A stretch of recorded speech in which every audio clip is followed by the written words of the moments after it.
Welcome to Inside the Passion of the Professional, the podcast that goes beyond the job. We uncover real stories behind success, exploring the motivations, challenges, and what drives inspiring individuals from a variety of career fields. Please don't forget to hit the subscribe button so you will be alerted when new episodes are available. Now, here's your host, Ron Dillard. This podcast is sponsored by Watts Haven Consulting. Tonight's guest is the founder, CEO, and creative director of Neon Ghost, a company based right here in Richmond, Virginia, specializing in film and video production, photography, social media management, content creation, strategy, and brand storytelling, just to name a few. Neon Ghost's portfolio of work includes global and national brands such as Coca-Cola, Walmart, National Geographic, the Discovery Channel, and CNBC, just to name a few. He earned a degree in Communication Arts and Design from Virginia Commonwealth University. He is known as a camera junkie, proficient with high-end equipment like the REXL, RED cameras, to simpler cameras like GoPros and the PXL 2000. He is also known for his generosity, whether it's going back to teach a class at VCU or helping independent filmmakers like myself.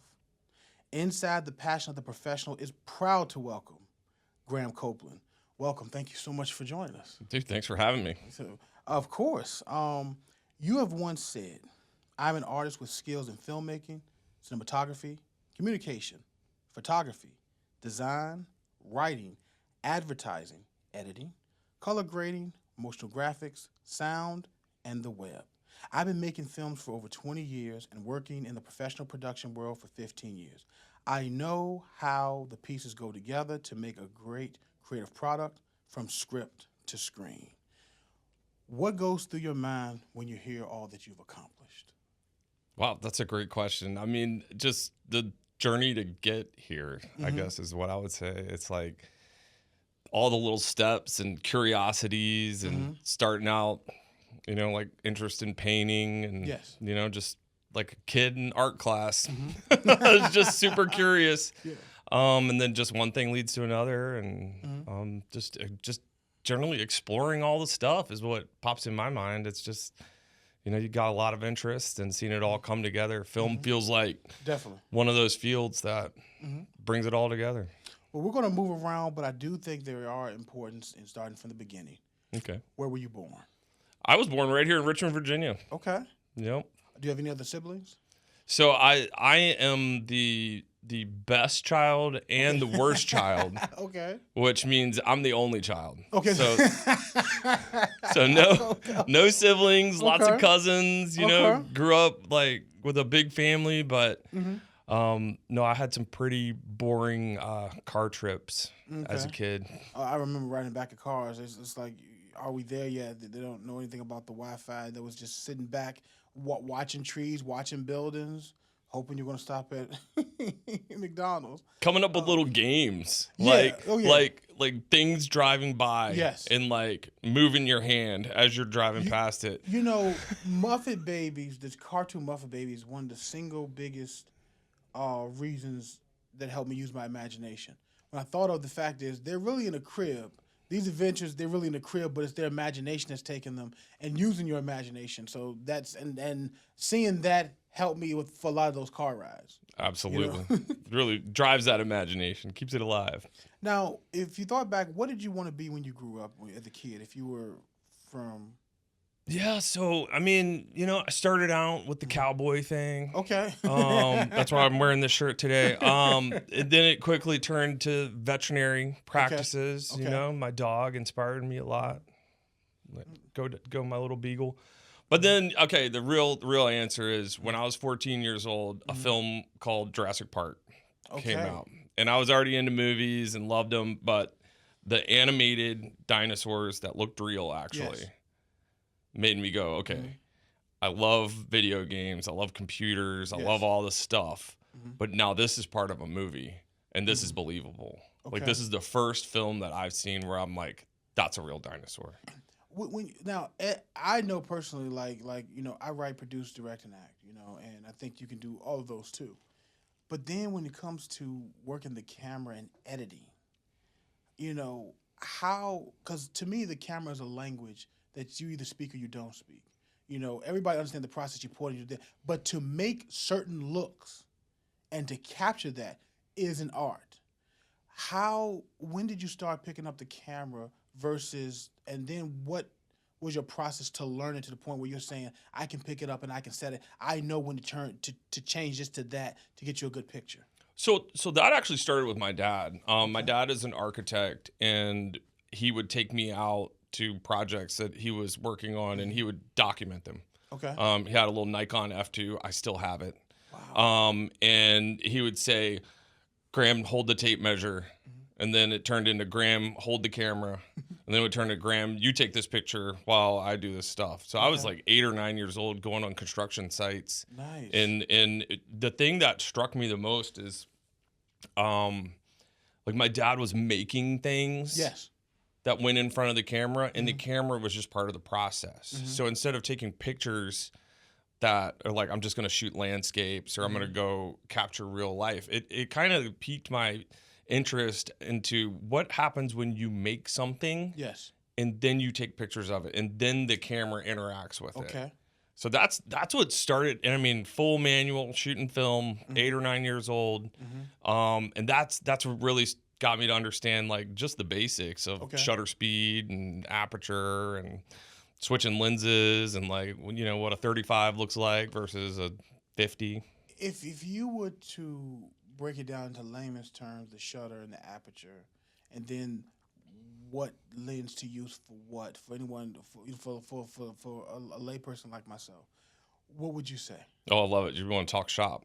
Oh, yeah. Anybody that knows me knows that this is like, I love this stuff. Okay, so shutter is when, like, most of the time you're not exposing the film. Okay. Right? And so the shutter is opening whatever. Okay. And then closing whatever to expose the film. Okay. Okay, and so there's pinhole cameras where you can literally move a piece of paper, but we're talking about a modern camera where it's a spring-loaded device that goes and so the shutter speed is how long that shutter is open. Gotcha. Like a film camera shoots at 1/48 of a second, a 48th of a second. Still cameras closest range to that is a 50th of a second. And then you go up and it's a shorter duration. So as you go to like a 1,000th of a second, that's a really short amount of time. Okay. And so that's what shutter speed is. It's how fast the shutter speed is when it's getting out of the way and letting the light in. Okay, so the next thing that we're talking about is aperture. And aperture is how big of a opening that you have to let the light in. You can have a very itty bitty teeny aperture, or you can have a very big aperture. People in film, it's super popular right now to have a really shallow depth of field, and it's super helpful in narrative filmmaking to be able to, shift focus from one actor to the next. Yes. And that's that's achieved by having a very big aperture. And then you shift the focus of the lens to get there. Okay, and we could talk a lot more about aperture because it shapes the depth of field the other direction too. Like if you stop way down, then everything's in focus. That can be a cool effect. I like that look. And then the final thing, this holy trinity of taking pictures is the film speed or the ISO. Yes. Film speed is how sensitive the grain is. ISO is how much charge is running across the electronic sensor to capture the light. Very nice. So the interaction of those things is what shapes the image.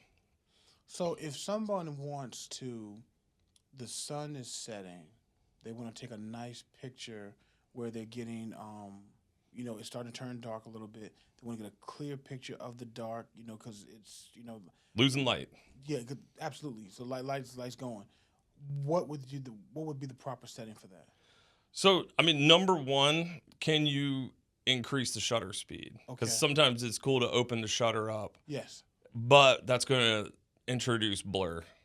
Yeah, the longer that shutter's open, like if there's a light moving, you're going to get a streak. Correct. Could be cool, could not be cool. The other option is to open up that aperture. It's like having a bigger pipe for the light to come into. So that's going to let more light. Lesser light. But again, the trade-off there is your depth of field will get narrow. I mean, you know, like there's all these famous lenses that like Kubrick used to film. Oh my God, I'm forgetting the name of the film, but you know, like NASA lenses that are super wide open, huge aperture. But I mean, it is a razor thin depth of field. So if your focus is off, then it's out of focus. And then the final piece of it is what people probably do more often, because it's the easiest thing to do, is increase that ISO. And the trade-off there is as you take the ISO up, you're going to increase noise. And that's where the difference between an $800 camera and an $80,000 camera really starts to show itself. Because the higher you take that ISO up, it could get really noisy and ugly fast. Yeah, it really can. And when go ahead. Because when you don't know what you're doing, you can get a really nasty looking picture. Yeah, it gets really noisy. But the best bet, the fourth option is bring out some lights. Light that night exterior. You know, like have some fun with some other instruments to introduce some night. I mean, it's like probably one of the most fun things as a cinematographer to do is pull off a solid night exterior. It's when you get to pick out the really big lights. And when you do in your lighting scene, how do you know when you have it? Oh man, you know. Wow, that's a really good question. Or is it a situation where, okay, let me roll a little bit of film, see what it looks like, roll it back, and then I can tell there? Or when you look through the lens, a lot of times, like, I got it. I think it's a lot of feel. It's a lot of experience. It's a lot of, have I done this before? What worked before? What's different now? How can I adapt to it? And, you know, and again, like not too many people are shooting film these days, so you don't have to use too much of your imagination. You can pull it up on a monitor and see pretty close what you're going to get. Gotcha. Yeah, the old WYSIWYG, what you see is what you get. Now, have you found it that once you learn the basic functions of the camera, it's just like, you know, going from driving a car to a truck to a motorcycle. It's pretty much, you know, as long as it has the tools in there, I know what to do with it. That holy trinity, those basics. Yes. Absolutely, yes. Okay. And there's even carryovers between still photography and cinematography. You know, that being said, different manufacturers and different workflows certainly change the handling of the car a lot. You know, like, I mean, I won't throw too much shade, but like Arri cameras are just super user friendly, and they've got the buttons in the right places, and you can use it on both sides, and it's super accessible. And then you get like little cameras, it's almost like using a phone, like where you're like, oh my God, I'm diving through 45 menus just to change one little thing that should be one button. And then there's a lot of in between there from here, you know. Now, some manufacturers have menus that make sense, some of them don't. Now, do you have a favorite camera when it comes to taking pictures and a favorite camera when it comes to doing film or commercial, or does that vary? It varies so much. I mean, I definitely consider myself a hybrid shooter. I think a lot of the calls I get are, you know, start off with, okay, Graham, so we need to generate some great looking film and we need stills. And I mean, a lot of times I might say, well, you need to hire a photographer and you need to hire a DP and I'll direct the whole thing. Nice. Like, that's great. You know, but here we are, and sometimes that money's not there to do that. Yeah. And so it's really helpful to have cameras that can, you know, swing both ways. And you're seeing a lot more convergence towards that. I mean, like Canon's got a couple cameras now that you can have the cinema menu and the stills menu on the same body. Oh, wow. And so that's kind of changed things as far as like the usability, because, you know, it's like the cinema settings when they're plugged into a conventional like DSLR user interface always seem like an afterthought. Okay. And then the same thing the other way. Like if you wanted to act like a stills camera and it's a cinema camera, you're going to be jumping through some major hoops to do like frame extractions and all this fun stuff. There's nothing like having your own equipment where you can go on a set and set up and you can rock and roll whenever you want to. There's nothing like that. But for me, the two things that I am not very good at is working the camera and editing it. You know, I can do some basic editing, but I can't do the kind of editing that you can do. You know, so. Well, it's like, I don't know. I played sports growing up, and they always said, like, you know, you gotta perform at game time. You gotta show up to practice, but the stars are built outside of both. You know what I mean? It's like taking your own personal time and running it, lifting it, filming it, whatever it is, like going absolutely. out and playing with, it's definitely like the more time you sink into it. Because this is gonna sound so like I have I got a webcam because the one on my laptop wasn't too good, and it works sometimes. I'll put my ring light right here, and I put a light back there, and then when the meeting comes in, I'm like, look at how why is I lit? Look at how I lit all this. And I'm all excited, they're looking at me like it's a meeting. What's wrong with you? But I do the same thing. but I'm looking at it like, do you see the light? Do you see how clear my picture is in yours? They don't see that. But you do, so I do. it's So validating. now, talk to me about. It sounds like you knew what you wanted to do. Going into college. Is that correct? And or is it kind of it shifted a little bit, or how did? Well, Okay. great question. So, I mean, I saw Jurassic Park and I knew I wanted it, but I was way more into the fact that people were making cinema in a computer that integrated with the big screen. Okay.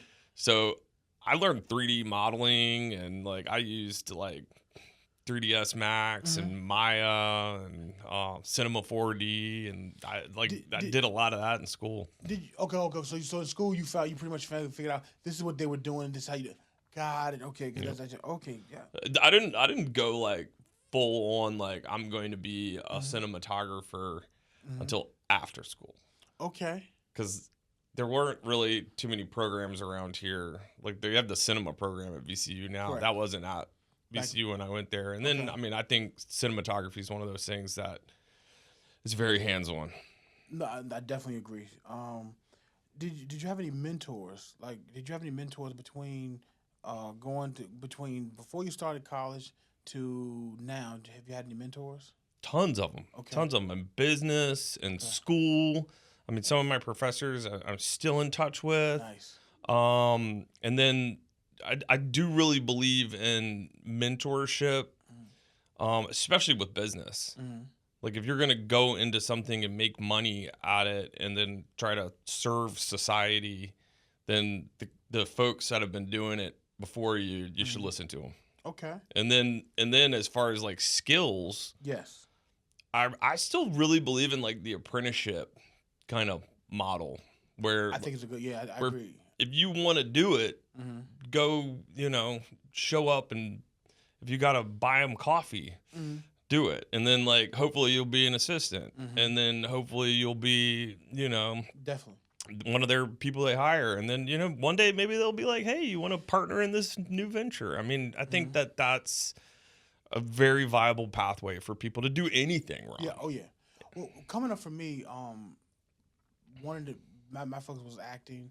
Then in school, writing came in, directing came in college, and that happened through osmosis pretty much. And I would try to get mentors, it just didn't work out for me. So what happened was, the best thing for me was the DVD box set, the special editions. Listening to interviews and commentaries for Ridley Scott for me changed everything as a filmmaker. Because of thinking about shooting multiple cameras, talking about how prepared you need to be as a director. You need to know, and then also understanding when to listen to someone and when not to listen to someone. Right. You need to know the story, so you need to know if it fits or not. Or you'll be taking, kind of bad advice. But then not only that, David Fincher's of the world, and a lot reading about them, listening to interviews, became my mentorship to the point where now with me and my crew, when we get on the set, a lot of times if you give us, say, hey, Ron, you can have 8 hours doing this, we'll probably knock it out in 6.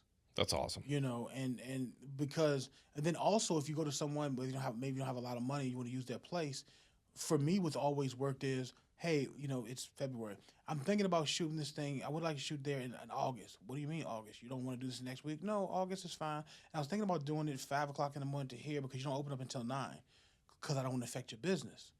And because of that, you come in early. I'm going to bring extras in. I'm going to pay for breakfast so you can get business on that type of that too. People seem to appreciate that, but planning things out, ahead of time, a lot of times it pays. I think it pays big dividends. Now for you, when did you decide the time had come to start Neon Ghost? Oh, wow. Well, Neon Ghost is production entity number 4 for me. Okay. So I was ready for a new business model.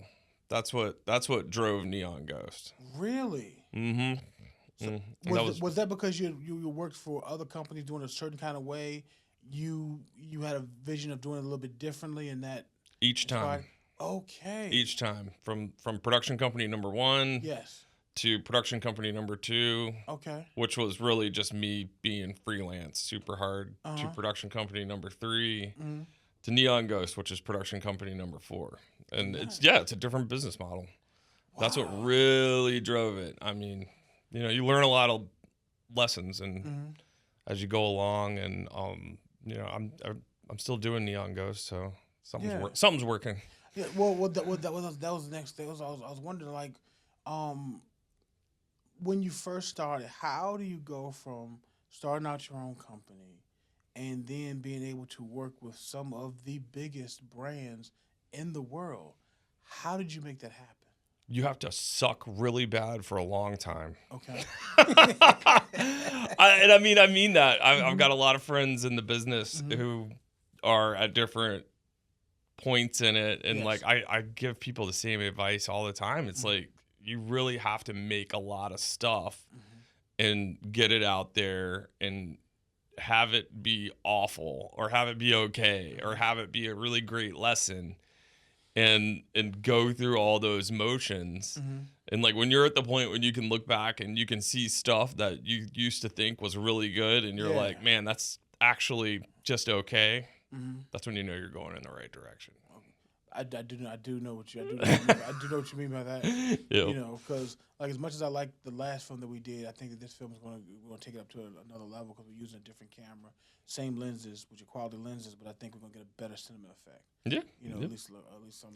I'm believing we will. So it's always a evolution, and I think your production company or your reel or your skill or your filmmaking. I mean, I think it's all building on the last thing that you did. I mean, there's you're only as good as your last job. Absolutely. And so talk about how important are relationships to your business, as far as growing it for new customers, or just for repeat business. How important are relationships, do you find? I think they're the most important part, and I think it goes up and down, inside and out. Some of the, like, people that I've worked with on crews, like, we've been working together for 20 years. I mean, there's one guy I'm thinking of in particular. We went to high school together. We never knew that we were gonna be out on sets and doing stuff. I mean, we worked so much together last year. We were laughing the whole time. We were like, oh my God, back in Atlee High School when we were like idiots. Who knew we'd be doing all this cool big stuff. And keeping that kind of relationship and being grounded and like remembering your roots and that kind of stuff it's essential. And I think, like, as you're looking for clients and things like that, it's really easy to, like, go after the dream ones and shoot for the moon and all that. But I think you also got to figure out what's important to you and like-minded folks that you feel like you're doing the right thing with. And also, like, you gotta ham and egg with folks too. You gotta find your compliments. Definitely. You gotta peanut butter and jelly. You gotta shake and bake, man. And so it's like finding those people that fit your style, and sometimes they'll challenge you, and sometimes they'll that stuff's what makes it all worth it. I mean, this is a people business. It is, but see, one of the things I really appreciate about you is that you're very successful, yet very humble, have a great energy, and have a very positive appreciation for what you do, even just for life, And I've seen so many people who are, forgive me, jerk offs, and they seem to be winning just treating people any kind of way, But not only do I have an admiration for you, it gives me hope, that what. I still could arrive. Well, there's a lot of ways, there's a lot of ways to solve the same problem. This isn't like mathematics or anything where it's like here's this one way. And so, yeah, there's a lot of people that get far by being assholes. Yeah. And I mean, that's their whole MO. Mm-hmm. There's people that like, elevate the other people's crafts and are like, no matter what, like they're positive. And that's the energy that I'm looking for. I mean, at the end of the day, like something's like we're all judging ourselves and judging each other. It's how we survive. But I'd like to think like there's a good, and like the good will, look at people that stepped on people the whole way and treated them like crap, and like they'll be like, you're not on this bus, and like that's not the only reason to be good, but you get what you give in this world. Definitely. And I mean, one of my tenets is like, if you walk into a situation with a negative mindset, then it's really easy for that first step to continue to be the next step. But if you walk into a situation and you have a positive, at least like mental image, like even if you don't share it, like at least you're starting out, like the next thing is easier because of you've started in this positive place. Yes. And like it just makes sense that you could easily go into this positive direction. And so like I just think mindset is important. And then like I said, even if you keep it in, that's one thing, but like what I like to do is let it out.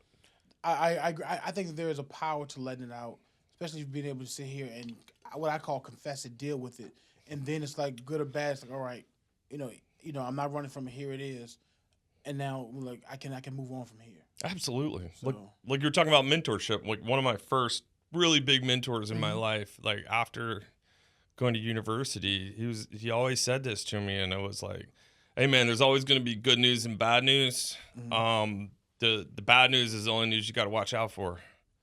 You know what I mean? He's like, always lead with the bad news. Like let's solve the challenges. Let's seize the day, and then we'll celebrate the good news. Yeah. Well, it's interesting when you talk about the bad news. Like, there's this HBO film. It was talking about Letterman and Leno, and Mike Ovitz he's like, give me all the bad news, and they give him all the bad news, and then he decides, you know what? We can't pitch David to other people. We haven't pitched him to us. We reverse the process. It was just like, what? It's just like, okay, here's the bad news. Here it all is. Now, what can we do based off of this? And that's the thing. Fantastic. That's the thing. If you come at that, if you're looking at the bad news first and you're bringing that positivity, you've got that energy about you that like, this is hard. This is life. This is a challenge. You come into it. I'm gonna have to take that approach because, for me in my life, so many things I've been working on that just haven't worked out, and I'm beating my head against the wall because I'm like, this isn't working. I don't know why. What am I missing? I've researched. I've done the work. I've done it, but it's still not working. And so it does put me in a certain type of mindset. So I'm definitely gonna have to remember that. Now, what do you think has been the most significant contributor to your success? I mean, I'm gonna use one of my dumb sayings. I'm like a dog. I just keep going, and like until I don't have anything left, or until the thing is done, and then it's just like, and now I'm just gonna lay down on the floor and collapse. And I think when I was carving out my career, I was just, I'm not trying to sit here and be like, oh, hustle hard, all this stuff. No, it was like I took lots of breaks, but when it was time to get something done, and you had to learn about it, or spin it up on the fly, or like, brute force through this animation or this edit or this shoot or whatever. I don't know. I really want to see it done right. I'm allergic to half-assing things, and like I really feel strongly in your personal brand. And if your personal brand is I'm no shit leaves my shop. Yes. Like I want people to be like, wow, the things he might be a weirdo, but his stuff is cool. Yeah. Like then that's the kind of, it's tenacity, man. I think if anybody thinks you're a weirdo, they don't understand passion. They don't understand passion. A lot of times, people when you're passionate about something. I know for me, I didn't like that word for a lot of time because that's the only thing people used to describe me, especially as an actor. They was like, "You're so passionate about it." I was like, "Thank you." was I good? And it's just like, but you're passionate. I was like, you're talking about passion for 15 minutes. Was I good? Right. Did you like it? So, but I've come now to love it because that's what I call it. It's the name of this now. Yeah, exactly. You've said you love digital marketing. Yeah. Is that because you understand it, you're very good at it, or all encompassing? Man, that's a fun one. I think it comes from, like, I come from an art background, like fine art background, and the more that I learned about marketing, kind of in the lane next to me, you're hired by, like, I don't know, Walmart, and you're doing this thing. You're just like, no, man, the art, but you're looking across and you're like, okay, well, there's an objective here. There's a tangible. We need to put this mayonnaise from the shelf into the cart. And it's so tangible. And then, like, I mean, I don't have to, like, tell the marketers, but there's a lot of A to B, where it's like, I'm from an art world where it's like, no, man, just make something cool, make it look great, make it crispy. But now we know we have a specific reason. The objective is there. There's the hill. We need to take it. There's something that's really cool about that for me, and it's a different challenge, and like my brain loves it. And it puts you in like kind of a different team and a different mindset. And I think there's a lot of cross collaborative skills there, and also it's just changing so much. I mean, when I started this, it was so hard to get your stuff out there. It needs to go on TV. You need to put it on, a tape, and then that goes to a broadcast station, and then it goes. Now it's like, hey, Graham, I just saw your thing. And so it's the immediacy of it, and like just like we're talking evolution earlier. It's just so interesting to me that this marketing is so driven by storytelling these days. Yeah, it's so driven by video. Like we haven't even used the buzzword of the day, AI, and the way that but here it is. I dropped it. It's cool to see this kind of filmmaker's mind and this communicator, an actor, a producer, an editor, like really like have a lot of power. And sometimes it's power to sell stuff. Sometimes it's power to just entertain people. Sure. And that's what I feel a lot of, like, content creation and marketing, and it gets me fired up. This presentation of Inside the Passion of the Professional is sponsored by Ron Winston Entertainment's new catalog release of theatrical productions, short and feature films. Now available on YouTube TV, Ron Winston Entertainment delivers hard-hitting stories that provoke thought, spark conversation, and hopefully inspire. Just type in Ron Winston and look for the RWE logo.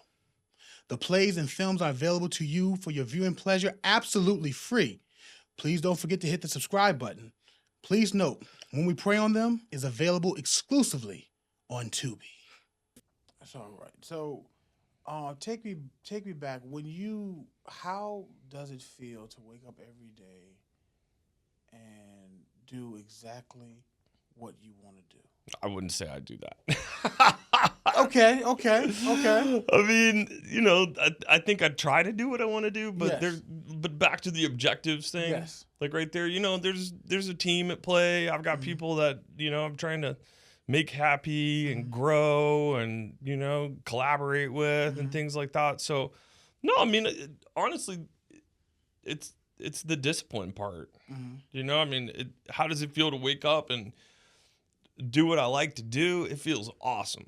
But the thing that rides sidecar with it is being disciplined enough to, like, not do it all the time. Okay. Still stay focused on what it takes to build that career or build those goals or build that business or grow this new employee or build this relationship, and like, how can they go together? No, definitely. Go in the right place. But no, I mean, I hear what you're asking. It's pretty awesome. That's what I was thinking. Like I said, not only do I love the fact that you're at that point, but also I love that your appreciation for it and just your love of life. Now, if someone says, man, I love Neon Ghosts, I love what the work they do, and they want to, and they were to come to you what would you need to see for them to know they have the chops and that they're ready? I mean, I like giving people chances. I Okay. mean, there's a lot of people that gave me a chance, Definitely. in a lot of different aspects. I mean, there's also like the other side of it. It's like, man, put together a great demo reel. That's That's what I'm getting to, because that's a solid piece of it. I'm all about giving a chance. Yeah. But I also feel like while that person gave you a chance, you had been worked or had worked on something. Yeah. Having something to show. Yeah. Because people that's listening right now, it's one thing to go willy-nilly say, hey, I want to do this and want to do that, and maybe Put your hand up. Yeah, absolutely. It's one thing, but also it's like if you want to do this, like because when people tell people used to tell me when I first started out, I want to be an actor. I'll give anybody a shot, whatever have you. Now I've learned what questions to ask. What are you working on? What kind of stuff have you done? Exactly. Because you'll find a whole lot out in a small amount of time. Oh, You got that right. And do yourself a favor. Ask some questions. Yeah, You know? I mean, to fully answer your question, just because I work with a lot of students, and like we got VCU here, which is like just a creative powerhouse, and people knocked on my door a lot over the years. A demo reel is great. A driver's license Okay. is clutch. Okay. Not being late. Absolutely.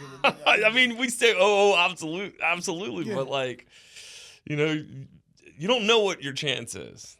You don't, but basically but the basic, never losing sight of the basics, like being on time.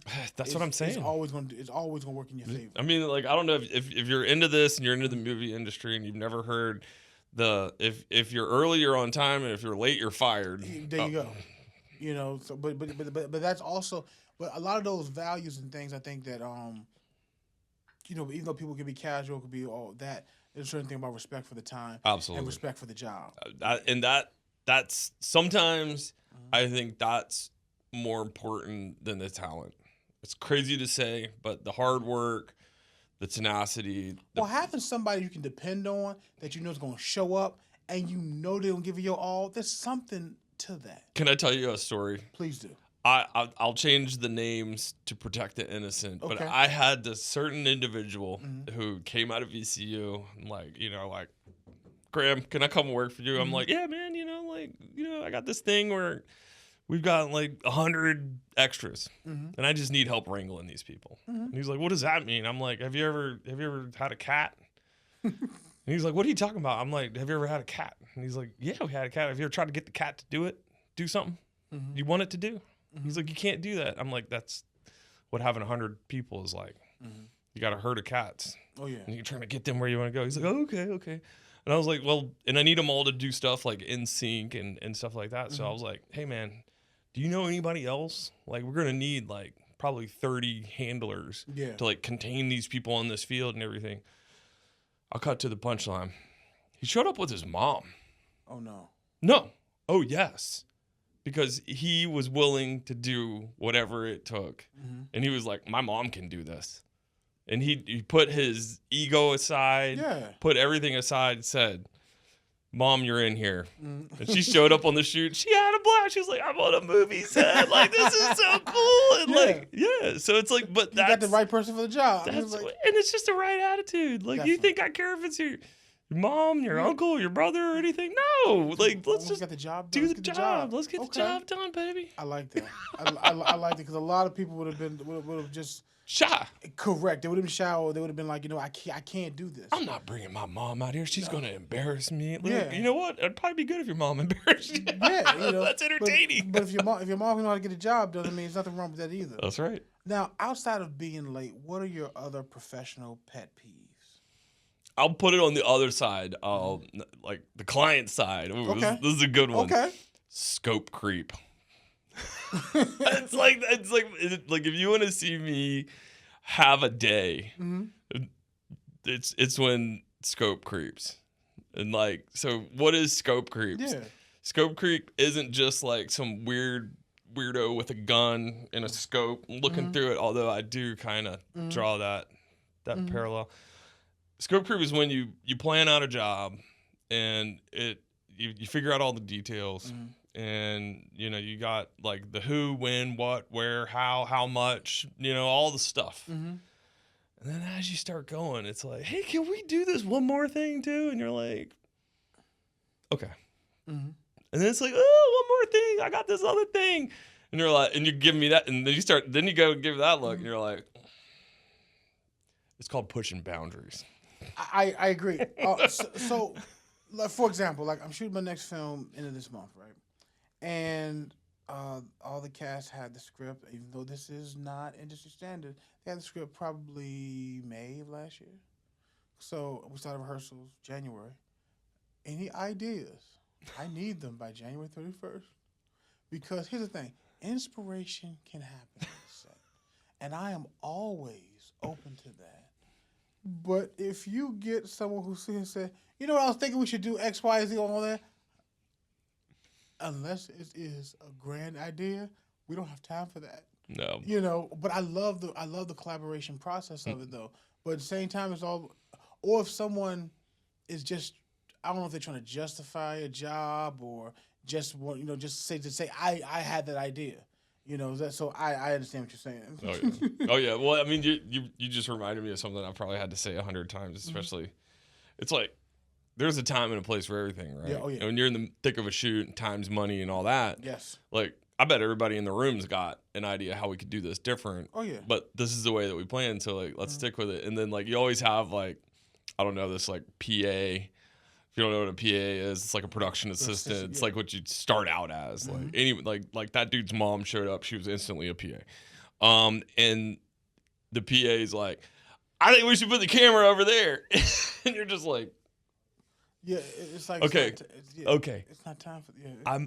I'm so okay with that input, but don't scream it out to everybody, please. Like just come over to me. Like I'm an approachable just person. Whisper it if you know. And I'm gonna be like, we'll think about that. And my thing, I would say to all the PAs out there, because approaching a director is risky. You could end up, they could end up loving you. You could end up in Bermuda. You just never know. well, there's the Hitchcock approach, which I'm firing someone on the first day just to lay down the law. Yeah, because you have like you've got a target. Exactly, you have all these different types. Like I remember George Clooney was talking about, I don't like actors to be comfortable. I want them to be uncomfortable as possible. And he's listening to him like, I'm an actor. What do you want me to do? But I would say if you have an idea, make it be something that you feel like is really good. Because there's nothing wrong with the way you ask a person. You never know how a person's going to react to it. But all you can do is do the right ask and be respectful of time. I think that's the best you can do if you have an idea. Absolutely. Now, your work has taken you, there's been a lot of travel. Mm-hmm. Like, you've gone a lot of different places. What is that like? Oh, man, that's just a whole different style of filmmaking. Mm-hmm. It's people say content creation today. Yes. Like I was around when guerrilla filmmaking was what it was called. And a lot of travel revolves around that. Mm-hmm. I mean, sometimes you can bring a bunch of stuff and have a big crew. Sometimes it's just you. Mm-hmm. And so like you're doing sound. Yes. You're dealing with the data at the end of the day. Mm-hmm. You're getting carnets. Mm-hmm. So that like you can bring an expensive camera across a border without them, taxing or seizing it. And so you're learning all this new stuff. Oh yeah, permitting. Yes. Permitting in Little Richmond, Virginia versus permitting in New York versus permitting in Monaco is a little different. Some places you might be able to skate by. Game. Yeah, we don't need a permit for that. Oh, we'll hire 2 cops for that. Or you're getting it really. How do you feel about an €8,000 fine? I feel I want to avoid that. I want to avoid that very soon. So that's the logistics of it.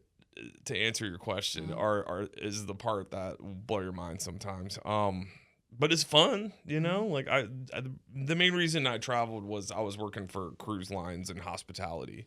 Okay. And so this was kind of when experiential filmmaking / content was really picking up. Mm-hmm. And so they just wanted people to go places and tell little stories about it and document it, and it was a lot of fun. Now, currently exclusively on Tubi is a film called When We Pray on Them. And one of the biggest reasons we were able to get it on Tubi is because of its editor. Its editor is Mr. Graham Copeland. And so, first of all, I want to thank you so much for working on that project, for in between all that you do, like for an independent filmmaker like myself to get someone to edit of your stature was truly phenomenal. And I know you're really cool. I know you're a little low key, but it was a big deal for me and for us. Because it was funny. So I'm from Petersburg, Virginia, right? And my friends was telling me friends was watching on Tubi. They go to sleep because on Tubi, one movie go off, another movie come on. Yeah. So they'll wake up and see some of my friends because they're in the scene where everybody's in black, and they're in the scene. They're like, "Man, I woke up on Tubi and I saw you in that room. What were you doing on the movie? What are you doing on there?" And it's just how, and that's how a lot of people have caught it by surprise. Because that was a very important film for me, and it was a film that I wouldn't get any rest until I got it done because of what was going on at a certain time. And I remember I wrote it in June, and then we were doing it in October. The fastest I've ever gone from writing something to actually doing that. And also, you're going to be editing, be Desmond, which I'm very, very thankful and happy for. We're going to get it, and we'll be able to get it to that. But, again, you work with some of the biggest brands out there, but yet you still would work with independent filmmakers like myself. And why is that? Man, I love it. Okay. I love it, man. I love help. I love working in film. I love being on a team. Yes. I love communicating with it. I love people. Mm-hmm. Just working with you is fun, man. Are you aware of all the awards that we won? Yeah, dude. Okay. I didn't know. I know you know because I posted. Not everybody sees it. Yeah. I posted to celebrate it, Yeah. but not everybody sees it because we won a lot of award. We won a social justice award for that. I know, dude. Look, man, I really believe in film as high art today. Yes. It really is for me. I mean, I've got a lot of artist friends that do all kinds of stuff. Mm-hmm. I mean, and I feel like film can really address issues in ways that it's tough in other ways. I do as well, and there's some because I do take certain things from different films. Like there's a Norman Jewison film, A Soldier Story, where Adolf Caesar's character says, "Not have is no excuse for not getting." And I think there's a lot of truth in that. Mm. I mean, mentorship it's important. It can make it easy. It can make it helpful. But you still can get the information if you really, really want it. Okay. Sometimes you may have to go to, address steps to get it, but it's possible. But then also with film, there's sometimes I like, that's why the films that I do, they're very heavy and they're really tough. But when people finally watch them, I get, man, my coworker, she's from Bolivia, bless her soul. I love working with her. She was generous enough to watch one of my movies. And she came and she says, forgive me for the impression. She says, Ron, I watched your movie. It was real movie. It was real movie. And I was just like, and I'm so thankful to her for watching it. But it was like, when it's like they cringe to watch it. They watched it, it was like, hey man, it was a real movie. It was quality. You had sound and everything. I was like, I'm not sure what you expected, but yeah, when I say I'm trying to do it like Paramount, but it's always interesting to get that kind of reaction. Well, you deserve it, man. This is a lot of hard work. It is a lot. You did a hell of a performance. I thank you. I appreciate it. I work hard on doing these things because I so love it too. And that's why I've been working for the last 7 years to become a showrunner. Because that's my next question. Do you have a particular situation or partnership or agreement or position that you would like to be in? For example, for me, if I was able to get my shows on HBO and be a showrunner, that's my ideal situation. It could be Showtime, could be Hulu, could be Netflix, doesn't really matter. But if I was able to be a showrunner right now, that's my dream situation. Do you have a dream situation, or are you living your dream situation?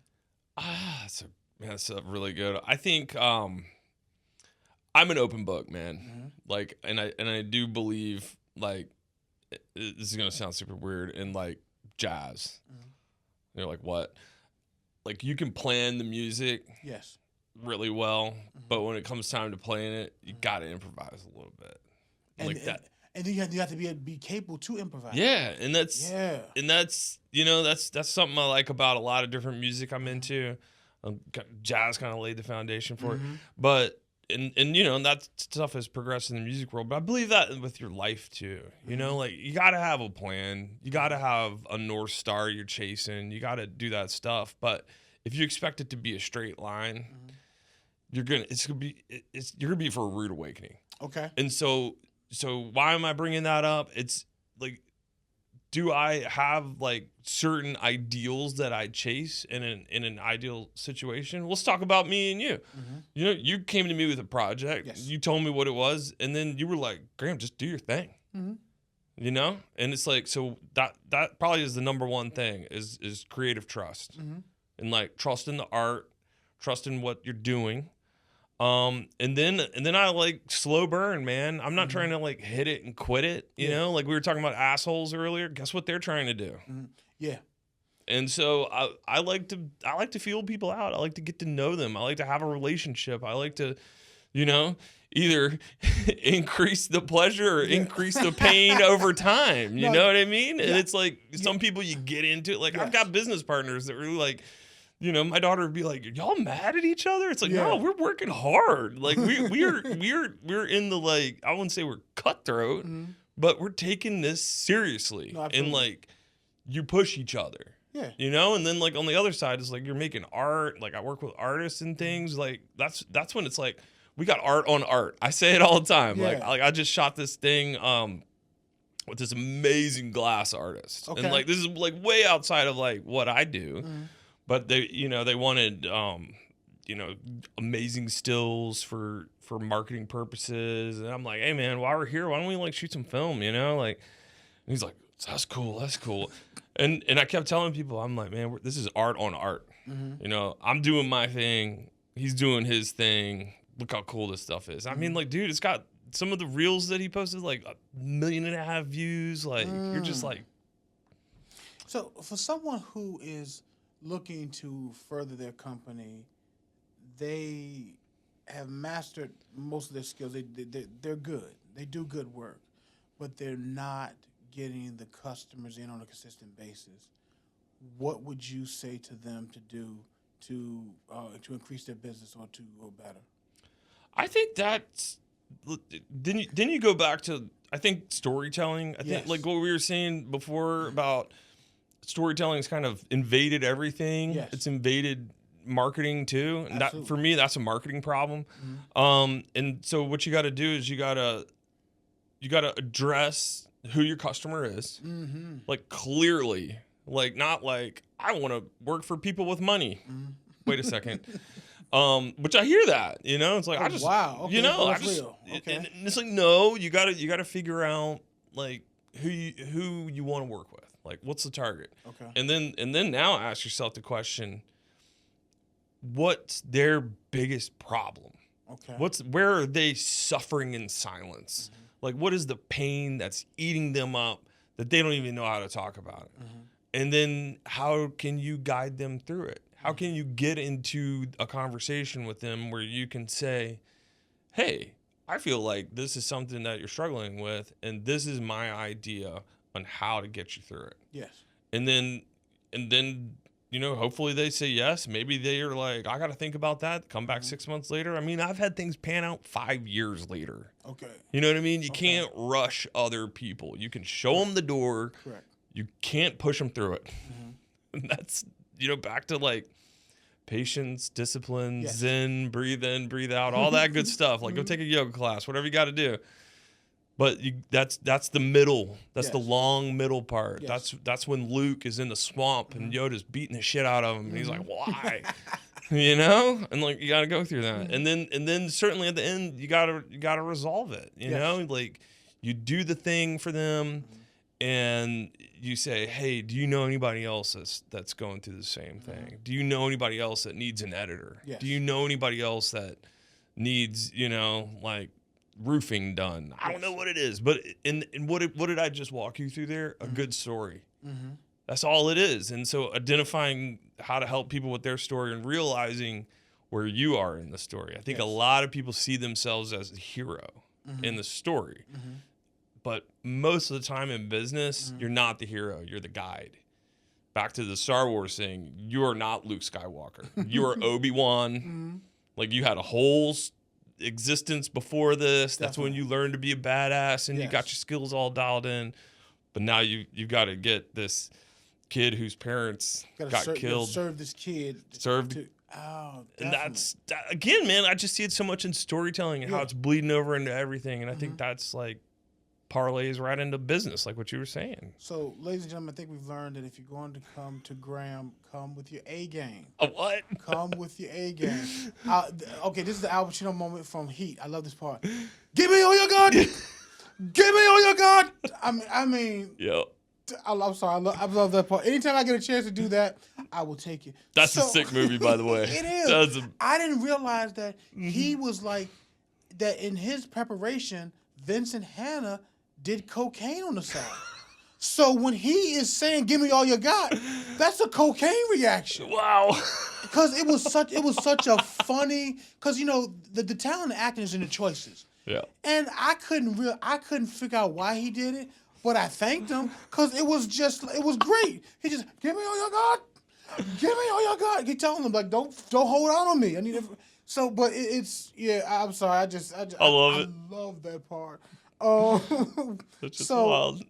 Now I would like to know, well, first of all, thank you for giving back to VCU and going back teaching classes. Yeah. I know that the students definitely appreciate it. And like I said, you have that infectious energy and that passion. And that's another thing I talk about. One of the things that I don't think I've gotten across to people is that I write, I direct, I produce, I direct, and I'm very good at what I do. But I'm not really intimidated. I don't care about working. If I come on your set, that's your set. How do I serve? If it's craft service is okay, here the donuts, here's the coffee, let me know if you need something. And to me, because I'm like, I can write whether you're the better writer or not. If you're the better writer, then you write it. You know what I'm saying? However I can serve, I'm going to serve the process. Because what I want is a collection of great productions. That's all I care about. Yeah. It's a team effort, man. It is, but, you do run into people that it may not be ready, may not have done the work, and then looking at you like, if I can pull him off that gate, and again, one of the reasons I did this podcast is because of my lack of success. I said there is a certain type of energy that could go dark. So instead of going dark, let me celebrate people who have, because there is something about starting a company and then working and then doing what you like to do, and I want to celebrate that. And that's why I wanted to have you on here, because you're doing your thing, and because you're the definition of, like David Falk, who's Michael Jordan's agent. 60% of his clients still have money. He served the client, not himself, and you do it with great energy, with character, with integrity, and I'm so glad you're rewarded for it. Because in my path, that doesn't always happen. So I want to say that. Hell yeah! Now, thank you. That's awesome. You're very welcome. Now let's talk about this. Who is on your Mount Rushmore of directors? Oh my God! So you can get 4 or 5 if you want. I'm bringing my list out. That's cool. Because if you start telling me what movie they did, I probably can name them. I love it. So do we start with directors? Starting with directors. John Hughes. Okay. Like, I am the biggest John Hughes fan ever. All right now. Like, he's just, I love his writing. Yeah. And like, shout out to my daughter, Ferris Bueller's Day Off. Might be one of the best films ever. And then Spielberg. Okay. Like I said, Jurassic Park was the movie that did it for me. Absolutely. That was like the movie I was like, I'm doing this. Tim Burton. Okay. Like, I love his weird, awesome, super art direction stuff. Like, Edward Scissorhands Nice choice. It's one of my favorites. Talk about that set though, all those colors. I mean, come on now. Oh yeah, the America Town with all the cookie cutter buildings. Like, God, I love that movie. Okay, and so this one, and then Luc Besson. Okay, Fifth Element, Professional, and the Professional. Everyone, I love his directing style, Okay. and then to throw it out there, if you've never seen it, one of his obscure films is The Big Blue. Yes, I am obsessed with that movie. See, the two things I have to say. Spielberg, when Spielberg did Minority Report, and Spielberg is Mr. Inspirational E.T. Oh my God, everything is great. When he did, I was like, oh my God, Tom Cruise is getting high. I was like, nobody's gonna let me. If Spielberg can do this, I can do it. And when David Fincher did The Social Network, I was like, David Fincher is Mr. Seven, Mr. Fight Club, and he directed The Social Network was fantastic. I was like, There are no limitations. No. I don't want to hear it. It's just till you tell a great story. Yep. Okay. Oh, I got more. Come on with it. I came prepared for this one. So Francis Truffaut. Like I'm gonna bring the art school edge. Okay. Like Jules and Jim. Like, oh my God, that's the sweetest little. I swear, like that was the film that invented cinema verite. Like it feels so real and it's so like nice. It's such a joy to watch. And like you don't even need to turn on the subtitles. You get it. You just get it. I speak this much French. And then, of course, Hitchcock, North by Northwest is one of my favorite films of all time. Like, I can watch that thing again and again. And then Alfonso Cuarón. Yes. Like, my God, Gravity. Children of Men, Yeah. Gravity. Yeah. Dude, the third Harry Potter. Yes, come on, man. Like, in Gravity, when that thing started going well, and I was in the movie theater, I was like, we're going to die. Yeah. And I'm sitting in the theater. Yeah, he is an incredible director. Like the way he frames things and like frames within frames and so good. And then I'm gonna throw out one that I think a lot of people don't know, but he's amazing. Is Tarsim Singh. Okay. So he did a lot of commercials in the 90s, but he did one film that is just brilliant called The Fall. Okay. And like the intro sequence on that thing, even if you're like, I don't want to watch this weird ass film because it is a weird ass film, but the intro sequence alone is great. And then of course I got to shout out somebody that just inspired me a lot, Spike Jonze. Okay. Like nice, being John Malkovich. Oh my God, being John Malkovich and the adaptation, and then like all the skate films and like just the music videos that he did and stuff, like killing it. Okay, that's my director's list. Okay, all right.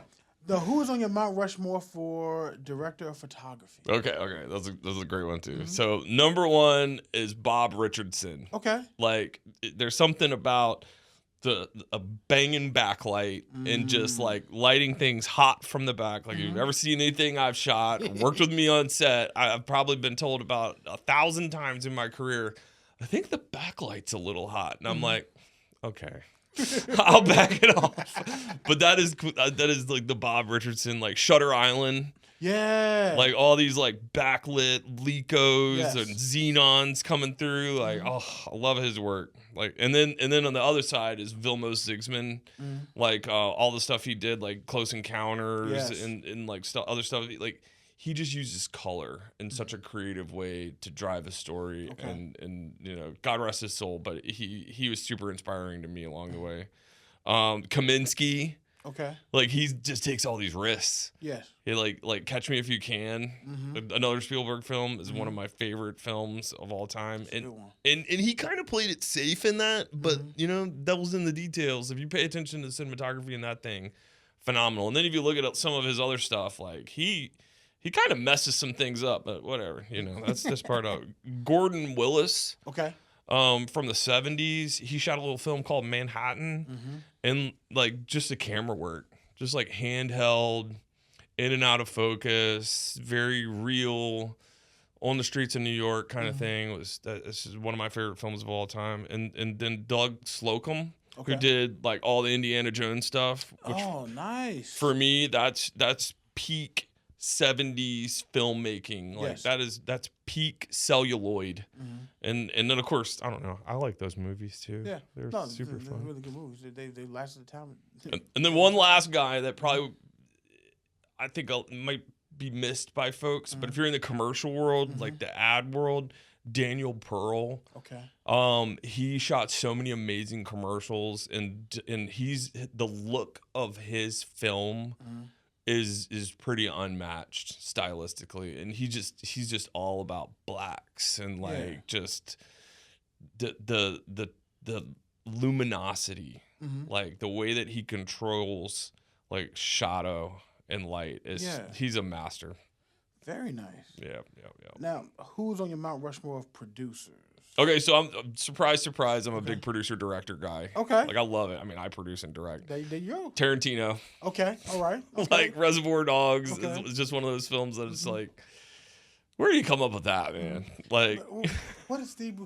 One line that changed, a couple of lines that changed my life was he says, like, forgive me, when he turned around, Mr. White, he said, hold on, I want to get this right. He said, oh,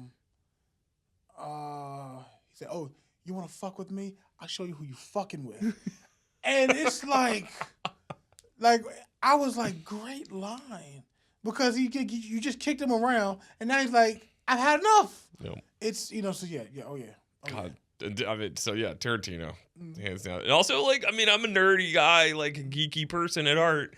So James Cameron, you know, like he's always, you know, he's like a diver and an explorer and an adventurer. I'm all those things. And so I like the way that he uses tech and produces, and he still directs too, like Terminator 2. Yeah, I mean, he always comes back with the story, and like with the Avatar, I was like, you can just stop at one. We don't need another one. But it took some while, but he's gotten to the third one, and people are still going, and that has to be the story. That's why I'm a big Ridley Scott guy, because he's always about the script, always about the story. I know he's going to give me a good story. Yeah, I love Ridley Scott. Ridley Scott, pretty amazing with the camera too. And then Chris Columbus. Yes. You know, he's a producer director. Yes, I mean, he also, worked with John Hughes on Home Alone, exactly. And but like, I mean, I'll throw the cards on the table. Like, I mean, the first Harry Potter movie. Can you tell me I'm a Harry Potter fan? Oh yeah. So, but the first I think he did the first two of them. Yep. Yeah. Yep. But also, what I found out was National Lampoon's Christmas Vacation was supposed to direct that, but he felt like me and Chevy Chase was gonna clash, so he bowed out of that. And Chris Columbus was gracious enough. He didn't excommunicate him. He said, "Let me give you another shout in this other movie about this kid who gets left at home." Boom. And that was Home Alone. There you go. So, but yeah, cool. Hold on, let me see what else I got. Oh yeah, Kathleen Kennedy.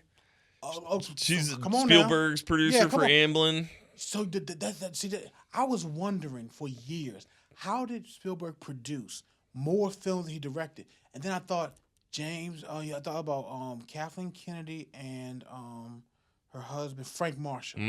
That's right. Having that efficient level of producers to carry the infrastructure is why Amblin produced so many films. Exactly. Time after, that's impressive. Oh my God, it's impressive. Just like how many Jerry Bruckheimer's produced, but the way they produce, and then he's executive producer on each one of them. Then there's television shows, then there's cartoons, and then he's out here directing his movies. Then does DreamWorks. It's extraordinary. Yep. And then Michael Bay. Okay. I mean, like I just like people that started in commercials and then got into movies and then got into producing big stuff. What was interesting was David Fincher was one of the stars of Propaganda. Yeah. That did all commercials and then music videos. And then Michael Bay and Zack Snyder and Simon West, all of them came from that, which I thought was incredibly cool. Dude, I idolized propaganda films when I was starting out in advertising. Man. I was just like, oh my gosh. Because it's a who's who of directors that you look at now, you're like, they did what? Yep. It's amazing. Now, we're going to begin our last word segment with a questionnaire created by Bernard Pivot, made famous by the late, great James Lipton on Inside the Actor Studio. May he rest in peace. Graham, what is your favorite word? Oh, I had it earlier. Oh, ephemeral. Okay. It's like here for a little while. All right. What is your least favorite word? Shit. What turns you on? I'm into the aesthetic things. I like things that are pleasing to the eye and pleasing to the senses and stuff like that. Okay. What turns you off? Oh man, probably people telling me I can't do things, but then it turns around and me really wanting to do them. Nice. What sound or noise do you love?